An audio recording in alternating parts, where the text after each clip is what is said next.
Top quality और consistent performance के लिए सिर्फ सिल्वर पंप्स। टॉप क्वालिटी और कंसिस्टेंट परफॉर्मेंस के लिए सिर्फ सिल्वर पंप्स, नाम याद रखना। करतो आणि मला आनंदाने या ठिकाणी सांगावंसं वाटतंय की उद्याच्या 16 तारखेला पुरंदर तालुक्यातील सासवड या ठिकाणी सोपानदेवांच्या नगरीमध्ये भारतीय जनता पक्षाचे प्रदेशाध्यक्ष आदरणीय रवींद्रदादा चव्हाण यांच्या प्रमुख उपस्थितीमध्ये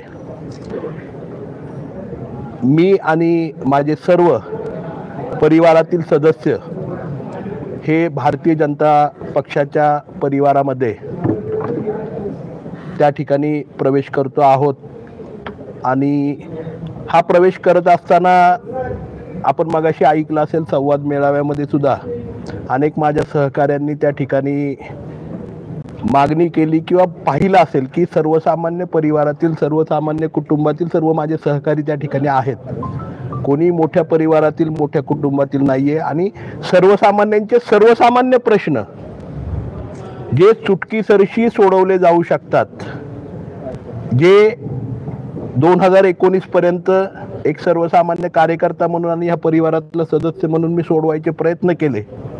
सासवड नगरपालिका असेल, जेजुरी नगरपालिका असेल, जी देशामध्ये पहिली आली, 19वी देशामध्ये आली, वेगवेगळ्या विकासाच्या माध्यमातून, पंचायत समिती, जिल्हा परिषदच्या माध्यमातून, वेगवेगळ्या सहकारी संस्थांच्या माध्यमातून समाज माणसातले छोटे छोटे प्रश्न सोडवायचा प्रयत्न केला।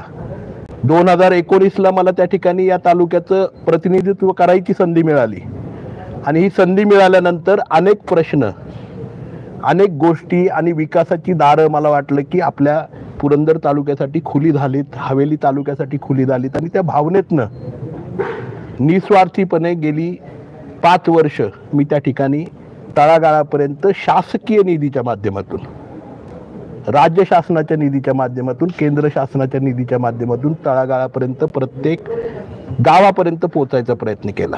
अनेक संकल्पना मांडल्या। मला मुद्दामून सांगायचं की जलजीवन मिशनमध्ये महाराष्ट्रामध्ये 100% गावं बसणारा तालुका म्हणजे पुरंदर तालुका आहे। कोविडच्या काळामध्ये आम्ही काय काम केलं याच्यापेक्षा जास्त देशामध्ये दुसऱ्या नंबरला सगळ्यात अगोदर बहिरवाडीसारखं आदिवासी गाव हे 100% ग्रामीण संस्थेच्या माध्यमातून लसीकरण करायचा पुढाकार आम्ही त्या ठिकाणी घेतला। सर्वसामान्य शेतकऱ्यांच्यासाठी त्या ठिकाणी कृषी भवन हे प्रत्येक गावापर्यंत नेऊन त्या ठिकाणी प्रत्येक गावामध्ये पूर्वीप्रमाणे चावडीप्रमाणे त्या ठिकाणी कृषी भवनमध्ये चर्चा घडाव्यात शेतकऱ्यांच्या, याच्यासाठी प्रयत्न केला। अशा कितीतरी संकल्प, पानंद रस्ते, भोसलेवाडी असेल, भापकर मळा असेल, दिव्या किंवा अनेक ठिकाणी पानंद रस्ते त्या ठिकाणी सुरू करण्याची संकल्पना मांडली। त्या काळामध्ये काही पानंद रस्ते आम्ही आमदार निधीच्या माध्यमातून, इतर निधीच्या माध्यमातून केले, परंतु हे पानंद रस्ते आणि ह्या सगळ्या सर्वसामान्य माणसांच्या सर्वसामान्य समस्या, पिण्याच्या पाण्याची समस्या, शेतीच्या समस्या, ह्या सगळ्या घेऊन सातत्याने गेलो। परंतु काही ठिकाणी काही समस्या सोडवल्या गेल्या लोकप्रतिनिधी म्हणून, काही समस्या रखडल्या गेल्या, काही समस्या होऊ शकल्या नाही। आज पुरंदर तालुका खऱ्या अर्थाने विकासाच्या दाराकडे उघडला गेलाय।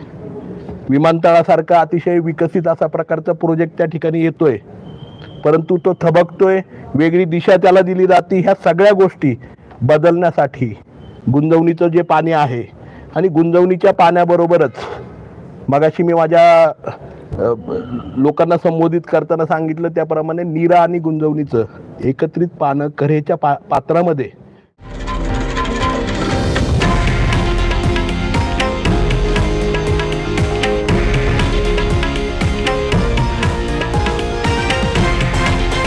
हे आहे देशातील नंबर 1 न्यूज नेटवर्क आणि आपण पाहत आहात TV9 मराठी, एकमेव।